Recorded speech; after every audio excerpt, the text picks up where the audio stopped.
What's going on, people? We are Tottenham TV here and back here for another Premier League's perspective, and we have got Simeon back in the studio. It's good to be back. Welcome back, Sim. Yeah, Welcome it's back. good to be I'm back. sure it's been a very hard couple of weeks for you. Isolation is no fun, and it's good to be back. Get out of the house, back in the studio. It's been 2 weeks stuck in my room, so I'm glad to be back. I really am. It's good. It's very good. And also, my dad doing very much a lot better than he was doing as well, so that's great news. But look, let's get into the Premier League's perspective on the last day of 2020. Finally, we can say bye-bye to this year. But let's get into it. On the 28th of December, on the Monday, Chelsea drew 1-1 with Aston Villa. I mean, Chelsea just can't beat a team in the top 10, can they? Honestly, it's becoming such a trend at the moment. Even Arsenal, they lost to Arsenal a week before. They call Lampard the top half Tony Pulis. And I love these memes of him, like, with each drop point, he's like getting fatter and fatter. It's amazing. It's so funny. I just love the internet sometimes. But yeah, Lampard is under pressure, I think, a bit. I don't think he's in any danger of losing his job right now, but he's not getting the best out of Werner, Havertz, really not. They're struggling big time. He hasn't quite got the balance right up front. The defence, he seems to have improved, but now he can't quite get the chance creation going, and he seems to be struggling to really get the balance of the team right at the moment. So he's really got to sort that out. They didn't deserve anything at the Emirates. They completely got what they deserved in that 3-1 defeat. Yeah. And against Villa, very even game. Villa could have won that. A draw was probably a fair result, but Chelsea, they when they come up against a team of like great quality or your top half team, they struggle. Quality. Yeah, they seem to struggle. They really do seem to struggle. It's always like a close game. They are dropping points every time. They haven't won a game against a team in the top half. So he's got a big job to turn that around at the moment, Lampard. Yeah, you got to give credit to Villa because they're going well this season. Yeah. Having a really good season, Aston Villa, actually. But back on Chelsea, I actually said it pre-season. Everyone was waxing lyrical about Chelsea with their signings they made. Kai Havertz, Werner, and the rest of them. Chilwell. But Chilwell's good. I know, Chilwell's brilliant. He's had a great season so far. But I was saying to everyone that was saying, Chelsea going to be title challengers this year. I was like, look, you got to take a chill pill. Havertz has had one good season, or maybe two good seasons in the German league. Timo Werner, yes, he's a great player, but these times... Werner, sorry, Havertz, yeah, go on. But these players are going to take time to bed into the Premier League, if they will ever. Because, they've signed players like this before and it hasn't worked out. So, look, and Lampard as well, he's not exactly the most experienced manager. Yeah, that's the thing. But I think they will come good, these players. You just need to get them in the right system, and you need to get them playing correctly. At the moment, he's sticking Werner out on the left. He's putting Havertz in central midfield as That's opposed his position, though, out on the left, Werner. No, I think he can play there. I think he's not bad there, but I think his best position's up front. I think that's his best position. But the problem is teams come up against Chelsea and they sit very deep. Yeah. So there's not a lot of space for Werner to run into and to exploit. Most of the space is out wide, so he's shifted out there and he seems to be struggling to really impact games. Havertz, he's playing too deep. He needs to be playing in that attacking midfield position. That's where he's best. Obviously, Ziyech is injured. He hasn't, although Pulisic is still playing well, he hasn't quite got the best out of him this season. He's played because his best position's out on the left, and that's where Werner's playing.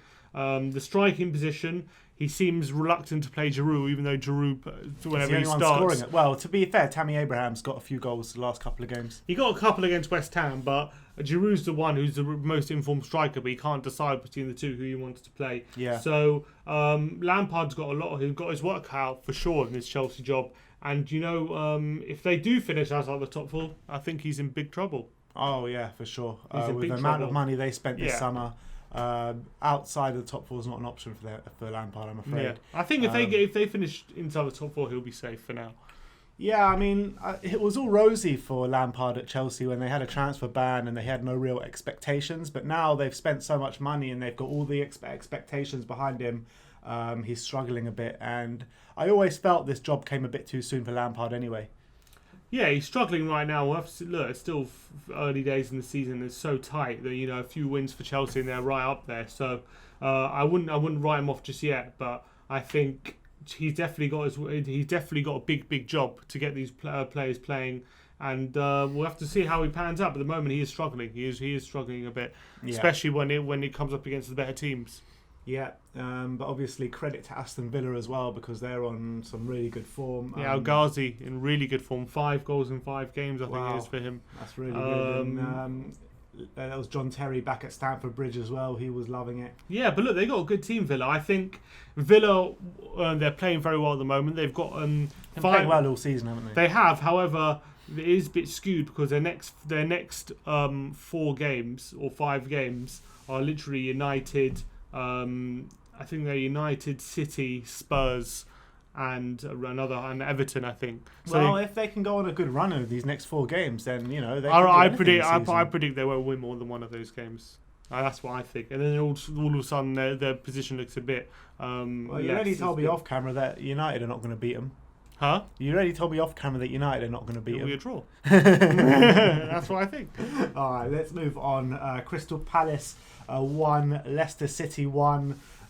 Just nobody wants to win above us, pretty much. Yeah, we've been lucky because we've been on a bad streak, but so is everyone else, pretty much in the top 6. So we haven't really fallen behind that much, apart from 4 points behind United at the moment. That's it. 4 points behind United, and we have a game in hand on Liverpool at the moment. So it's very tight. Leicester deservedly drew at Palace. I thought Palace took the lead with a really nice goal from Zaha, who's having a great season again. Yeah, he's really match display again. Yeah, and I think he's really decided. I think he's decided that because of last season that he kind of didn't have the best season because he wanted to move, and that's why he didn't get his move. Yeah. And now he's said, all right, I've just got to knuckle down, play my game, and then the interest will come. And I'm sure he'll go in the summer because he's having another great season. He put them 1-0 up. Where do you think he goes? What kind of calibre of club? I'm worried if Arsenal have a clear out like they will, they might free up some funds for him, and that's what worries me because he would be a class signing for him. I hope he doesn't go there, but that Zaha to Arsenal would worry me. Obviously, I love him at Spurs, but I don't think we're going to be stumping up that sort of cash for him. Obviously, I think a top 6 club. I think any of them would love him. Maybe Leicester even, they could do with a winger. Yeah. Or would they be willing to splash the cash potentially? It'd be typical if Zaha goes to Leicester and we get Damari Gray. No, God, Damari! I can't believe we're still linked with that guy. He's such a waste man. Yeah. But Leicester, they're dropping points again. But look, they're a good team, Leicester, and so they rest a lot of their players, and they missed a penalty as well. Iheanacho missing a penalty off Guaita. So if they go 1-0 up, it's probably a different game. But they did drop points again and keeps us in the hunt. And I think Leicester, over the long haul, will they have it to sustain it? A bit like last season when they dropped off, or they drop off again? Well, we have to wait and see because they've had a lot of injuries, so they're getting those injuries back. So the results could even be sustainable. But I feel like Leicester might drop off a bit. Yeah, and that man Harvey Barnes getting another goal this season. It's his 5th goal this season. He's really coming along this season, isn't he? Yeah, he's playing well. He's developing into a really good player on the left-hand side for them. They need him to because they lack a bit of quality, I felt, on the wings. But now with him coming along, all of a sudden, he's adding that quality. And obviously Vardy is still there banging the goals. They're a really solid team. Vardy doesn't age, does he? Doesn't. He's going to be 34 soon. Yeah. He's still as good as ever. Maybe even better. Rodgers is doing a fantastic job, I've got to say. I've got to admit, he's doing a great job.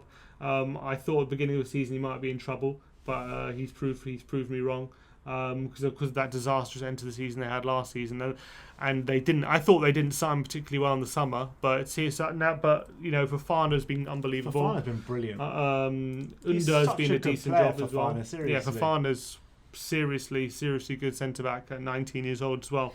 So he's doing a great job. It makes you think, what the hell's happened to William Saliba? He was supposed to be the better of the two. Yeah, literally. I don't know.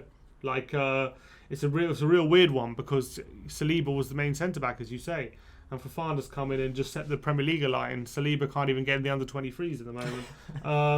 But yeah, I think Leicester are very good. I feel like we have a stronger squad though, but we'll have to see over the course of the season.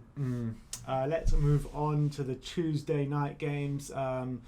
Seeing as we've only brought you Arsenal losses and laughing at Arsenal so far, unfortunately we're going to have to talk about an Arsenal win. 2 wins in a row, unfortunately, now for them. Yeah, but we didn't bring you an episode, luckily, for that one. So This is Brighton 0, Arsenal 1 at the Amex in a relegation scrap where Arsenal took all 3 points. I thought it was a game of two halves, really. Brighton played well first half, Arsenal didn't play well. They played their complete reserves as well, Brian. Literally, like not one of their starters, except for maybe Bissouma, was playing at the start. And they completely dominated in that first half. Yeah, so many chances. Arsenal didn't look like they wanted it in the first half, but second half I thought they came out to play. Lacazette getting the winner after coming on, and Saka as well getting another man of match performance. I think Saka's a very, very good player. It's always going to happen when you're a team like Brighton near the bottom and you have all those chances and you miss all of them. Yeah, it was always going to happen that I texted you get halfway punished. through the game. I was like, Arsenal going to win now. Yeah. It was obvious. As soon as the Brighton one didn't go 1-0 up, that was it, really, I felt. And Arsenal brought on Lacazette.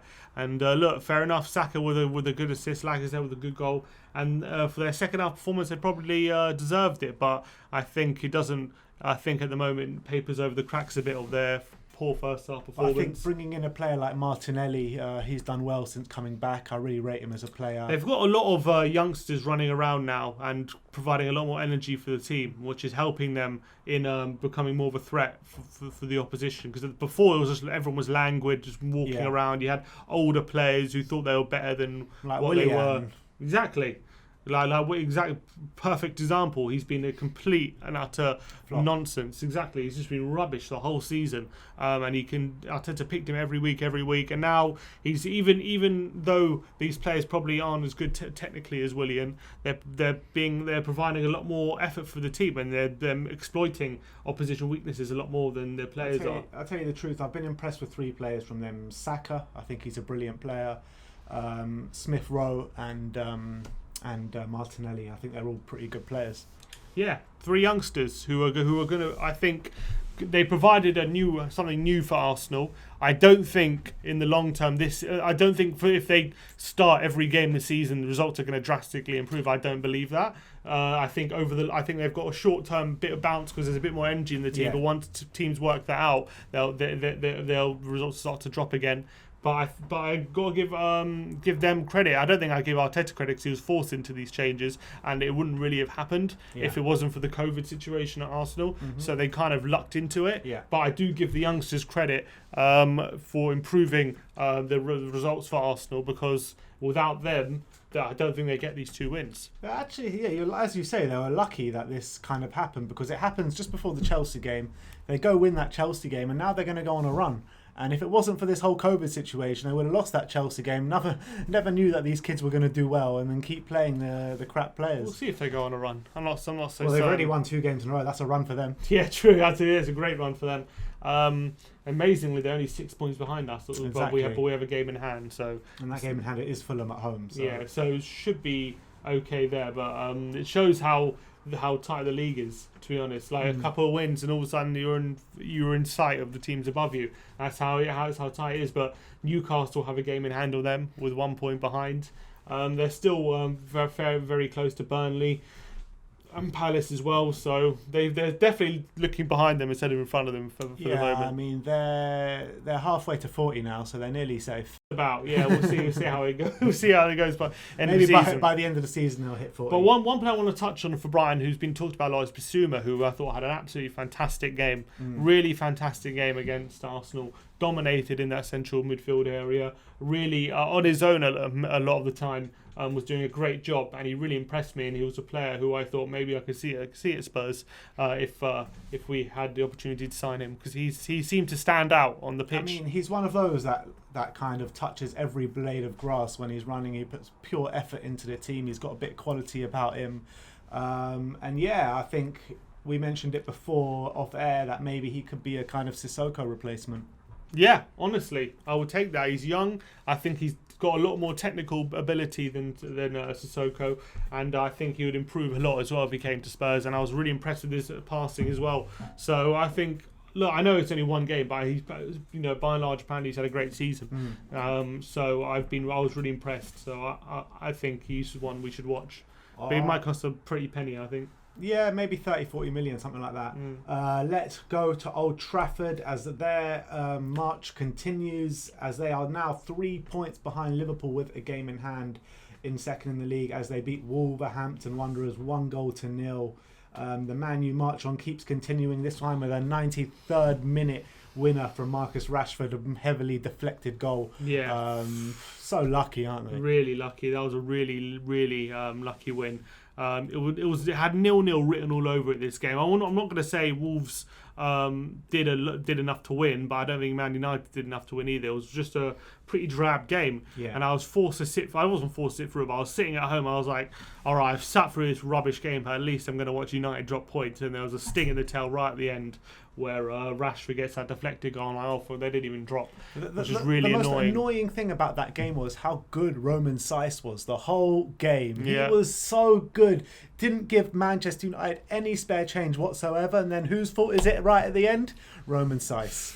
Well, you got to say, the one man who stood out for me in that win was Bruno. Bruno, again, he was United's best player.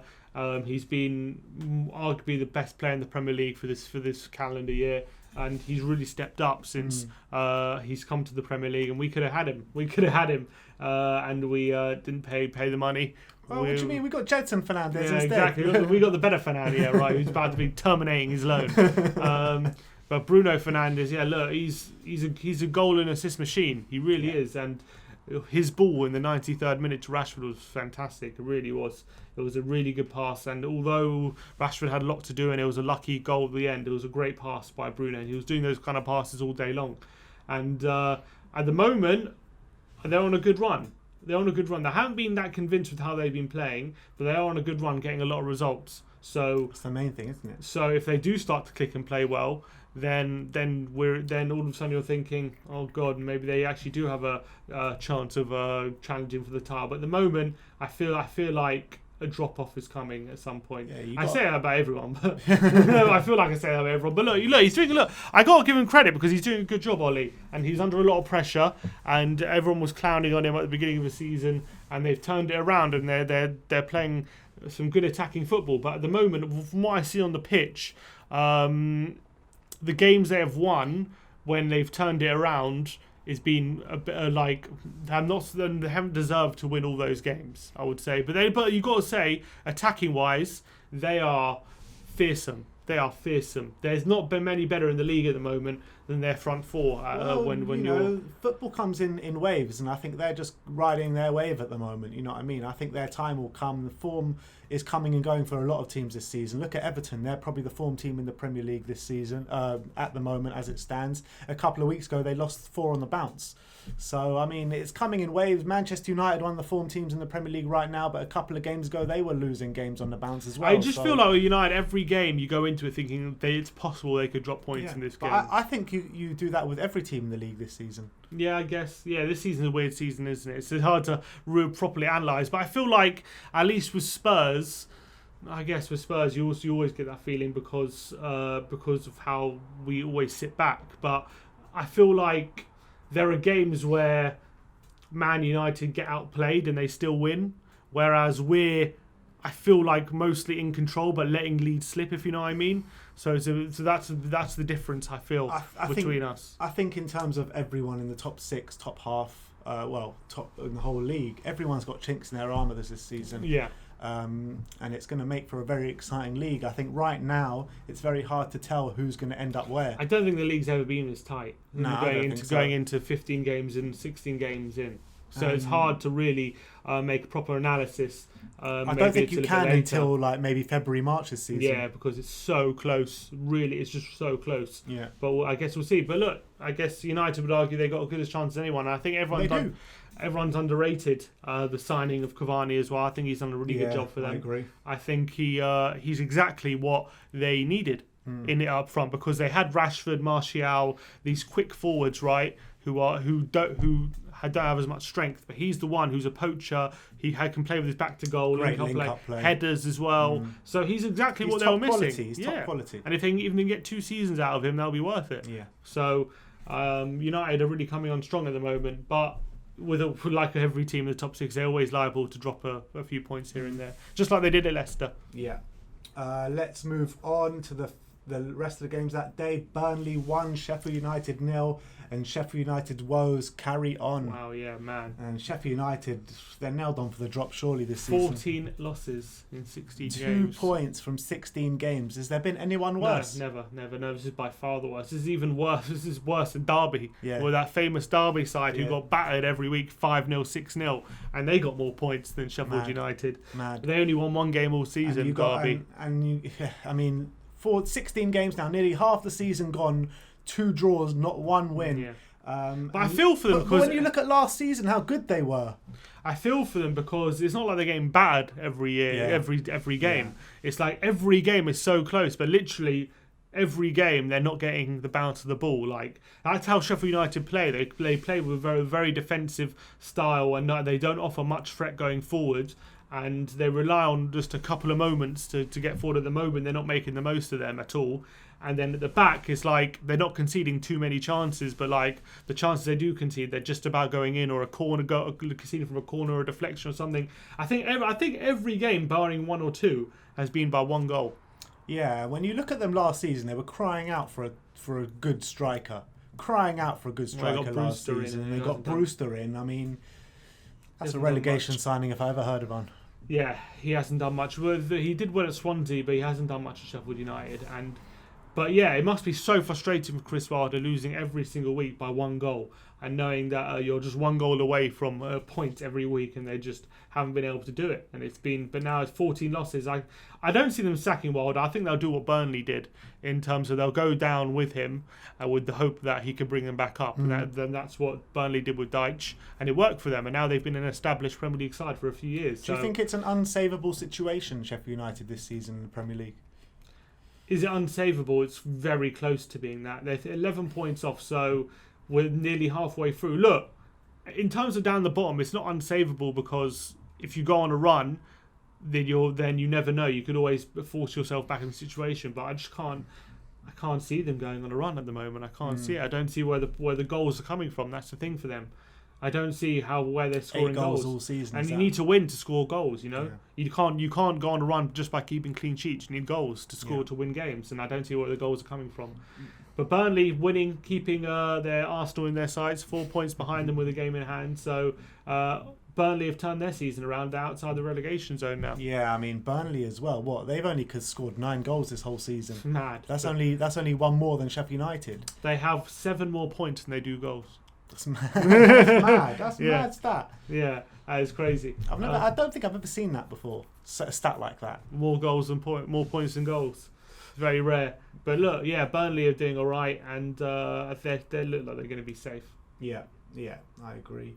Let's move on to the last couple of games. It looks like Sam Allardyce's fairy tale start comes to a crashing end. Don't worry, they got Arsenal next. Don't worry. Against Leeds at home, as Leeds won 5-0 at the Hawthorns. There's no chance Sam Allardyce loses a home game 5-0 and then goes into Arsenal and drops points. What do you put that down to? 5-0 at home to Leeds. I tell you why, because in the 9th minute they literally score an own goal from 20 yards.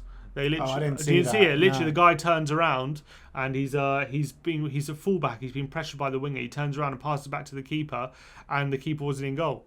And he just rolled into the empty net. And all of a sudden, you're 1-0 down, and Leeds are relentless. They're absolutely relentless. Yeah. And if you give them a chance to play football, they can play devastating attacking football. And that's what happened, because West Brom probably had to come out a bit, and that probably didn't suit them. They wanted to probably dig in and try and get a result, but going 1-0 down so early killed it for them, I feel. And obviously, it's going to take time for Allardyce to implement his ideas on West Brom, although they got the point at Liverpool. Exactly. The West Brom fans after that draw at Liverpool must have thinking, all right, Big Sam's at the wheel now. But it didn't happen for them. And Leeds completely exploited them. And they absolutely, I watched that game as well, absolute annihilation from Leeds. It was 4-0 at half time, wasn't it? Yeah, absolute annihilation. And they played some. It doesn't bode well for us playing them, Leeds. Well, I think it does actually, because I think we're good at kind of holding teams at bay and then countering them. So I think Leeds will kind of play into our hands, to be fair. I hope so. And they has shown this season a lot of the times when they play teams that tend to play on the counter, they have struggled. But when they came up against West Brom, they completely exploited them, and so they ran riot, and they deserved it. I mean, they're defensive. They've got defensive woes, don't they, Leeds? Big They're time. probably the worst defensive team in the Premier League. They, apart from West Brom, they're the worst. Yeah. They've conceded 30 goals, which is second to West Brom. West Brom's 35. So Bielsa got nominated as Manager of the Year for having the worst defensive record in the Premier League. Unbelievable. But they have had. I don't get that. Why is Bielsa even in the running for best manager in the league in the year? Getting promoted, I guess. Doesn't make sense to me. But anyway. Well, and then there was that whole. Was that fair play stuff? Was that last year? That was 2 years ago. 2 now. years ago, yeah. Oh, so I don't know. All right, let's move on to the final game on the Tuesday. Was Southampton 0, West Ham 0. Nothing much to talk about there, but Southampton kind of stuttering at the moment.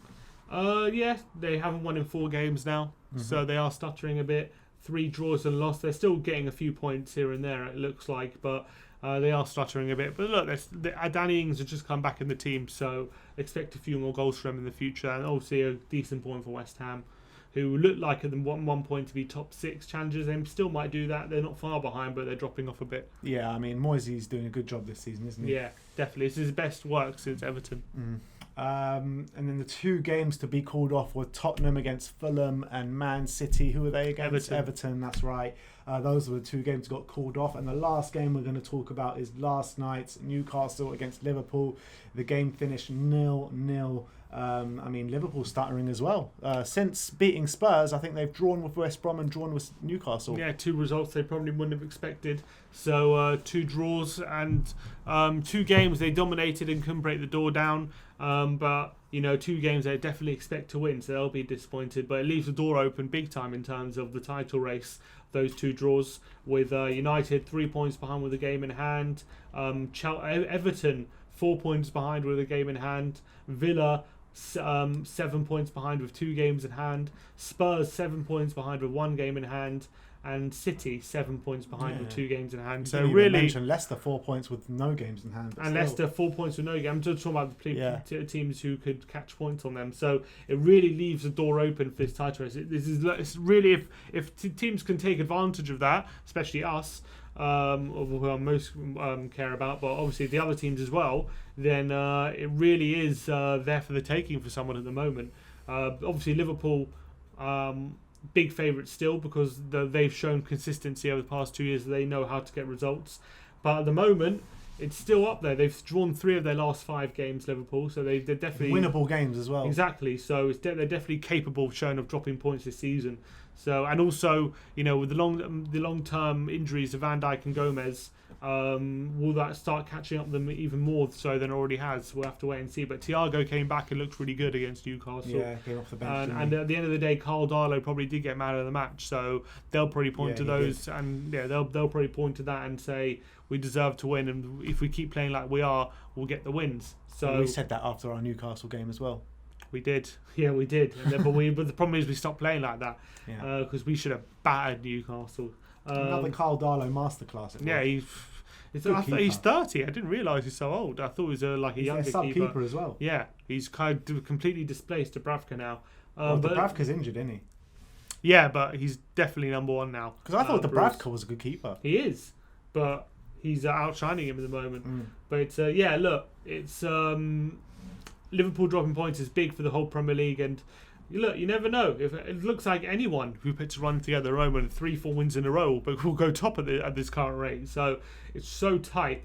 We'll have to wait and see how it all pans out. It's very, very exciting. Yeah. But football might stop, it might not. We'll have to wait and see what happens. There's a lot of uncertainty at the moment. The January transfer window opens in a day's time, so who knows if teams are going to sign or not. It's expected to be a quiet one, but who knows? We said that about the summer window as well. That's also true. That's also true. So look, it's so much football to be had, and there's so much to happen in the moment. But it's all to play for. Really, it's all to play for. It just goes to show all the Spurs fans losing their minds or a bit of bad form. Like it doesn't. Obviously bad form's bad, and you don't want to go into being bad form. But it's just so tight. Yeah, but it just proves that if we would have got ourselves into the gear during this bad form, we'd be right up there. Yeah, but everyone could say that's the thing. I know, I agree.